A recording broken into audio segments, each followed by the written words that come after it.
Trends, Friends, and Fatal Ends was created to raise awareness of potential hazards facing the youth in our community. This program includes images of a graphic nature which may not be suitable for younger viewers. Viewer discretion is advised.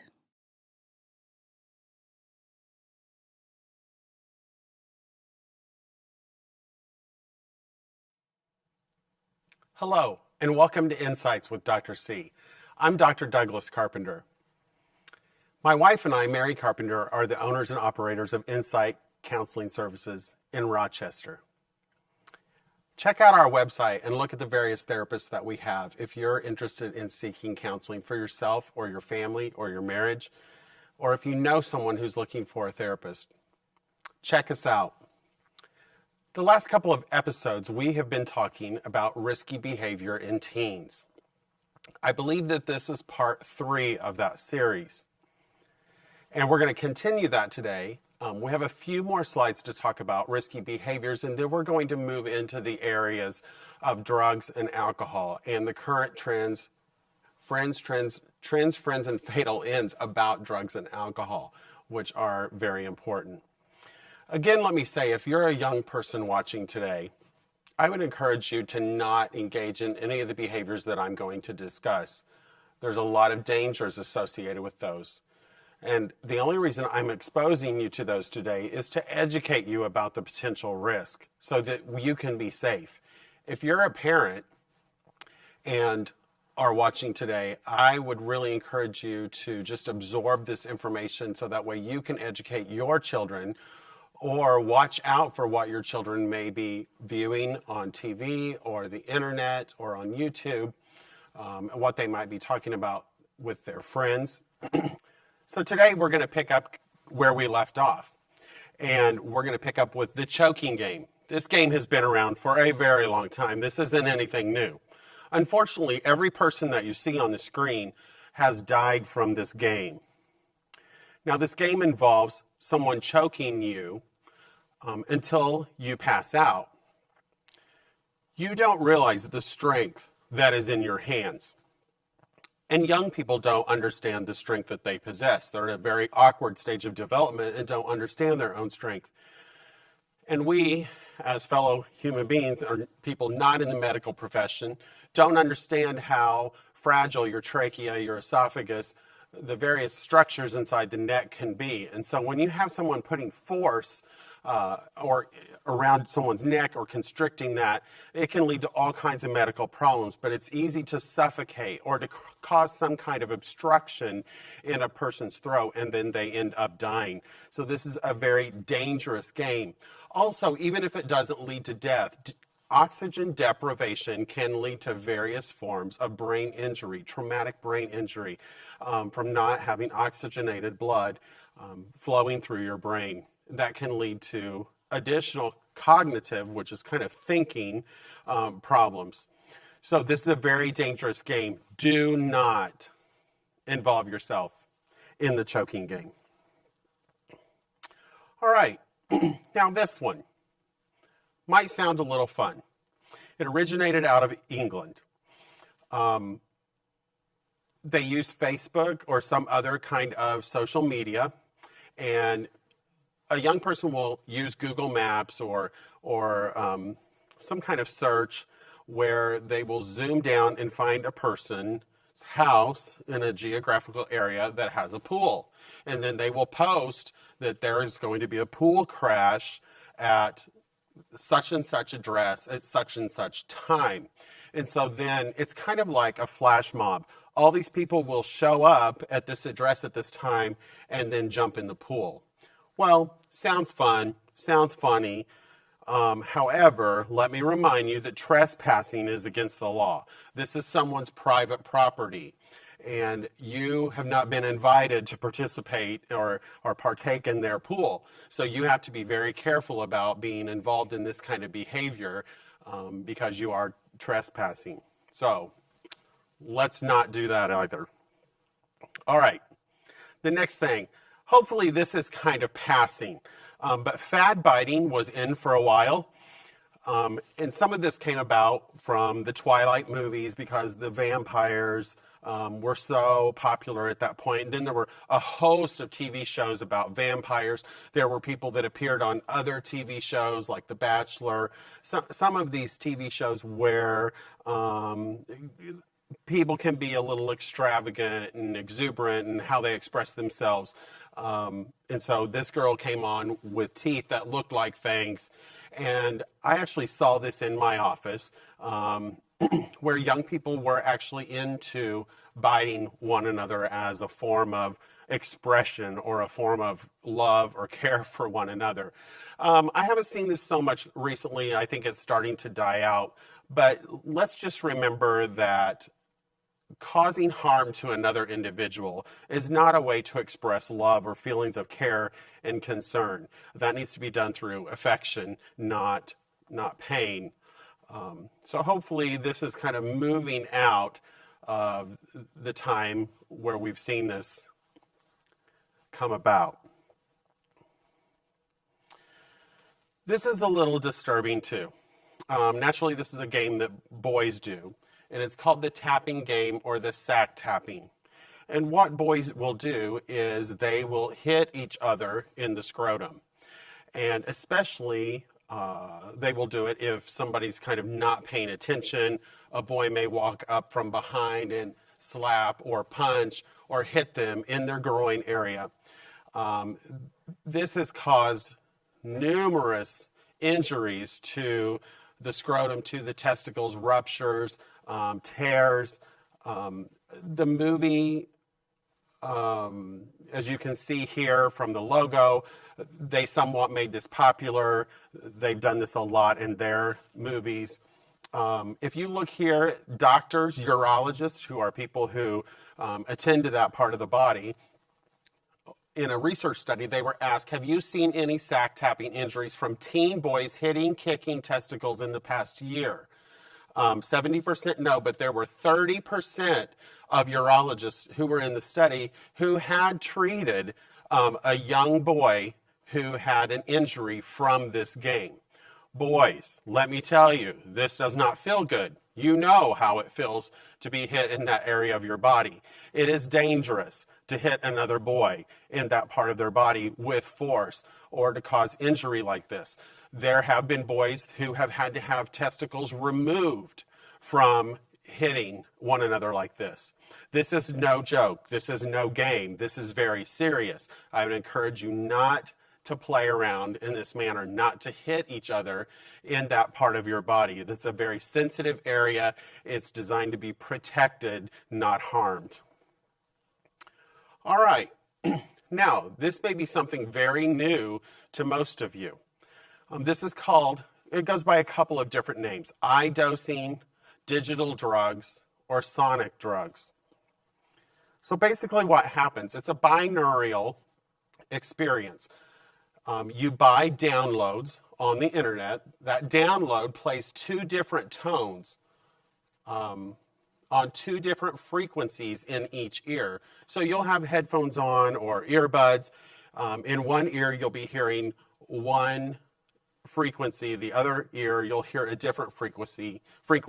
And this increases theta waves, which is related to seizure-like activity. There are over 1,000 YouTube videos of people engaging in this, and the cost is anywhere from $700 to $200 per download. So here is an advertisement for this directly off of the internet. It's idoser.com, recreational stimulants. You can buy marijuana, peyote, opium, or cocaine. And so these are downloads. And notice what their ad says: a safe and effective way to binaural binaural achieve a simulated mood or experience. Simulated meaning something very similar. So you download this, you listen to it in each ear, and from the waves and the two frequencies that are going through your brain, you will have an experience that is much like if you had actually used the drug.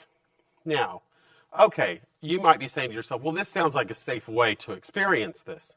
Well, the problem also with this is you can injure yourself after you do this. For example, there was a newscaster in California who, on the news, decided to download one of these that mimicked alcohol. And it mimicked that after you listened to it, that you would feel drunk. So she wanted to see if this was accurate. So on the news, she downloaded the download, listened to it, and then after about 20 or 30 minutes of listening to it, she said that she could not get up, that she felt very dizzy, felt that she would fall over, and that she felt like she had had several drinks. So she demonstrated on air that these downloads do actually work.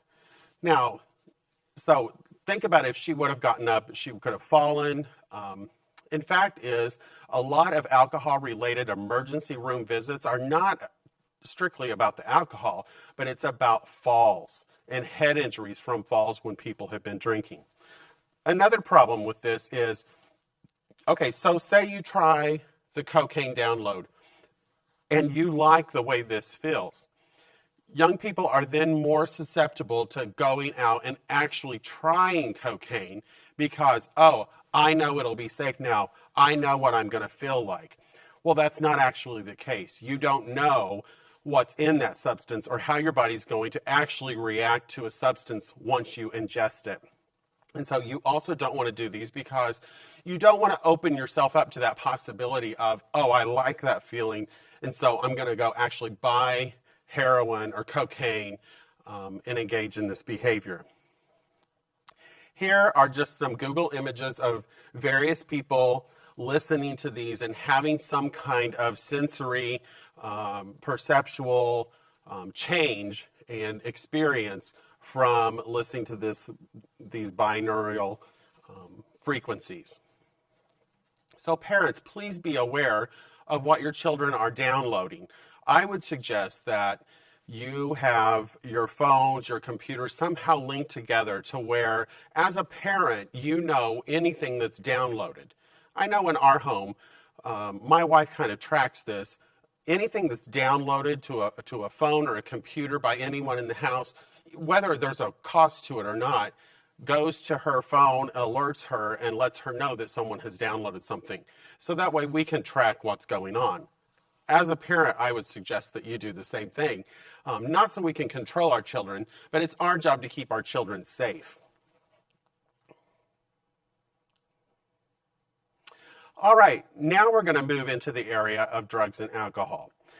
And again, this can be a kind of a sticky topic and a controversial topic. As I said earlier, if you're a young person and you're watching this, my goal here is not to expose you to something or encourage you to try something. It's the exact opposite. It's trying to encourage you to not engage in these kind of harmful behaviors. And if you're a parent watching, please listen closely. The things I'm going to talk about through this next portion are not your average, normal, typical alcohol or drug-related issues. I'm going to talk with you about the latest trends.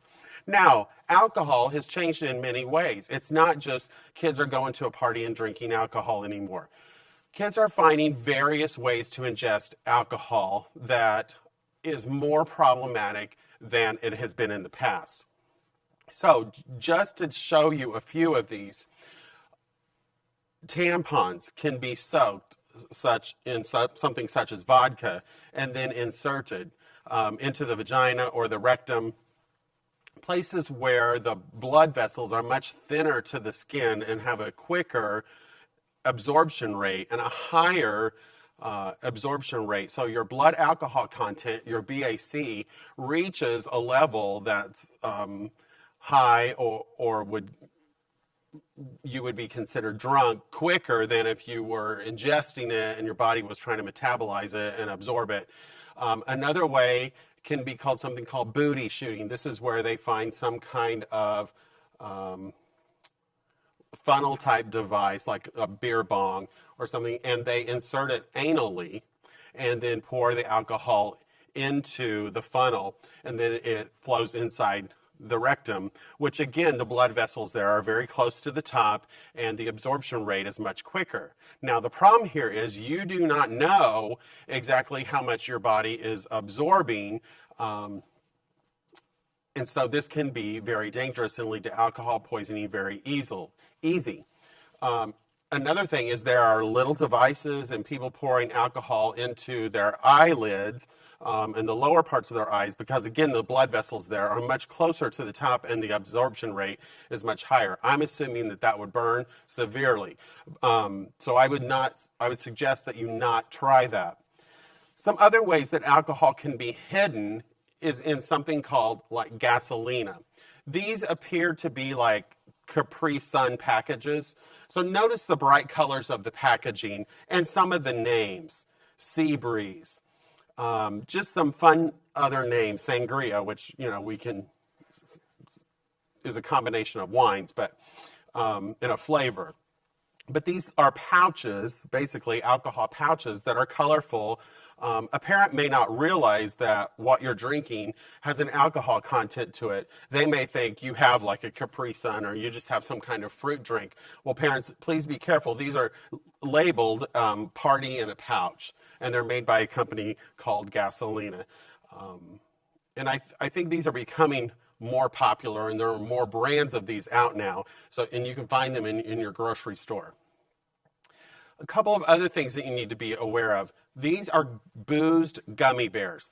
Basically, what you take, a pound of gummy bears, or however many gummy bears, and you put it in vodka, you leave it there, it absorbs the vodka, and then kids are eating these at parties, or they're throwing these boozed gummy bears into punch bowls. And so, you can look at it and think, oh, that's funny, there's just gummy bears in the punch. Well, no, they're not. They're alcohol absorbed gummy bears. And because these taste like fruit and they taste good and now they have a lot of vodka in them, you're eating a bunch of them, but not realizing how much alcohol content that you're actually taking in. So that can be very dangerous for you to eat a lot of these. So parents, if you have a lot of young people in your home or they're all together and you see gummy bears, you might just want to check that out to just make sure that everything is kosher. Or if you see any kind of gummy worms or anything that could absorb alcohol and then be eaten and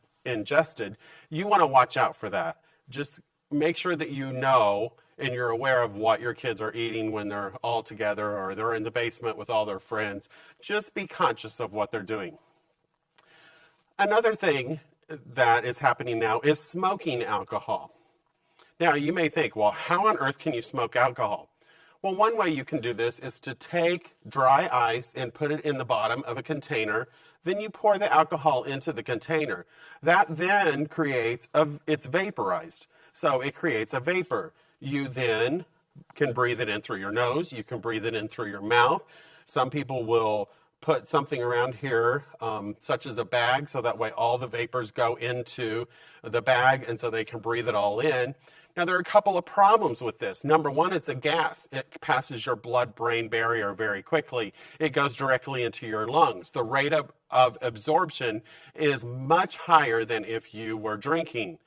Now, the other problem is because this is a gas, your blood alcohol level is going up fairly quickly because of the rate of absorption. But you cannot track what your BAC is or how quickly your body is absorbing this. So this leads to alcohol poisoning and severe intoxication and can be fatal, can be life-threatening. It can be a life-threatening emergency by the blood alcohol content. So please do not drink alcohol or smoke alcohol in this way. Now, another thing that's been in the news recently is palcohol. This is alcohol powder that you can then just add water for instant cocktail. It's 51% alcohol by weight. So naturally, this was in the news because places like stadiums where big ball events happen, football, baseball, don't want this because then they're going to lose a lot of money. You could buy or bring in a bottled water, bring in a pouch of alcohol, put it in your water and shake it up, and then you've got your alcoholic drink. They lose a lot of money this way. So a lot of places were fighting this becoming legal. But this is another way that alcohol can be used at this point. I don't think that I've actually seen this on the shelves anywhere in Michigan, but it is a product that is out and available. Now, young people can be very innovative at times. And if they can't get their hands on actual alcohol, they may find some other substance like Scope, Listerine, NyQuil, some of these things that have higher alcohol contents and drink them. Or in California, there were 6 teens who took hand sanitizer and found a way to separate the alcohol from the other contents in the hand sanitizer. And there are ways that you can do this. Once you do that, the alcohol tends to rise to the top and the rest of the substance decreases to the bottom. And so you can open up the top and then you can slam down the upper portion of the hand sanitizer. And again, you do not know how much your body is absorbing of that alcohol, and it can lead to problematic blood alcohol content levels. I encourage parents to buy foam hand sanitizer. That way it can't be separated in this manner and it can't be abused. So if you buy your kid foam hand sanitizers, that's the best way to go. All right, another thing is alcohol infused whipped cream. This comes in 2 different brands.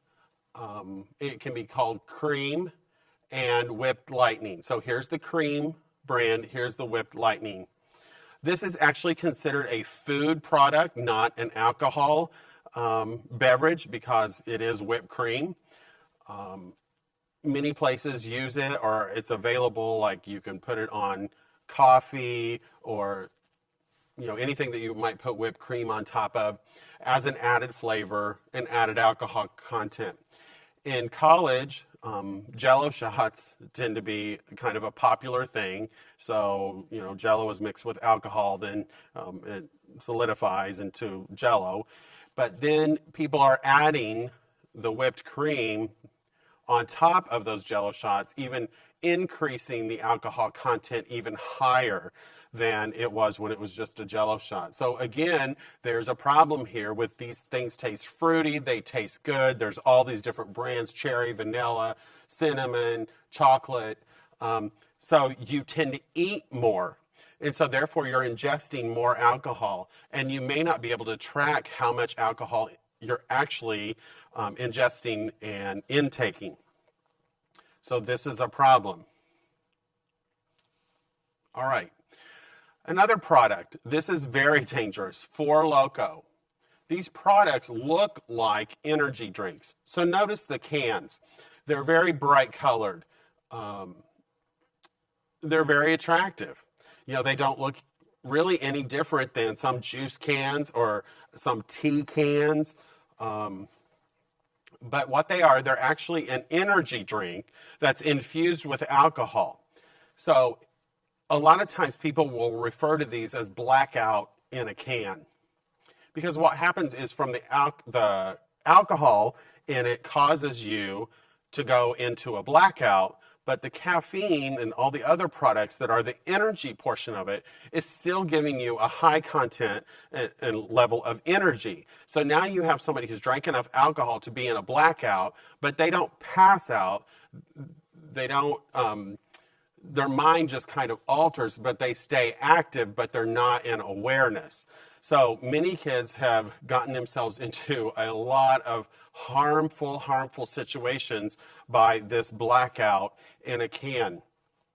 The other thing, parents, you need to be careful of is Rockstar also has a product that does not have alcohol in it. You can tell the difference here by the 21 that's on the can. However, if you're going to hold the can, where do you hold it? You hold it in the middle. It's very easy to cover up this 21.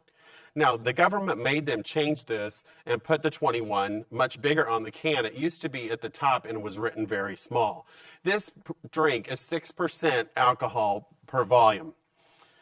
So there are a couple of different brands, Rockstar, Blast, and Four Loko. There have been several documented cases of kids dying from drinking multiple cans of this, or drinking it and being in a blackout and then doing something extremely harmful. You'll also find blogs on the internet where people will drink Four Loko, Blast, Rockstar, go into a blackout, and then you go onto this blog afterwards and you report your story. And so it's kind of like the most outrageous story that you can have in your blackout is the thing that you want to report. And it doesn't necessarily earn you points, but it gets you attention. It's trying to one up the other person with your experience. These drinks are extremely dangerous. Energy drinks in and of themselves are dangerous. There are multiple deaths already from energy drinks alone. But when you mix alcohol with them, they're even more deadly. So this happens a lot at college parties. This is still in our area. I had a person in the office not too long ago here in Michigan talking about how they were all drinking Four Loko at a party. So this is very dangerous. Parents, please be very aware of what your kids are drinking. If they have energy drinks, check out the energy drinks. Make sure that they're not one of these brands, because it's very easy to not recognize these cans for what they really are. Now, one other thing you need to be conscious of, if you can't find Four Loko, Blast, Rockstar on the shelves, or young people can't get to it, there are tons of recipes online of how to make it yourselves. It's very easy to find the ingredients. Now, again, I'm not exposing this to you to encourage you. I want you to stay away from these products. They're extremely dangerous. Don't make your own. Don't fall prey into this. If you're a teenager, your brain is still developing. It's not ready for the ingestion of these types of substances. And really, as an adult, they're not either. So please be careful. Please make wise choices. Be smart. Take care of yourself. Take care of your body. That's all for today. That's all we have time for. But we will begin part 4 of Trends, Friends, and Fatal Ends. But until next time, live well.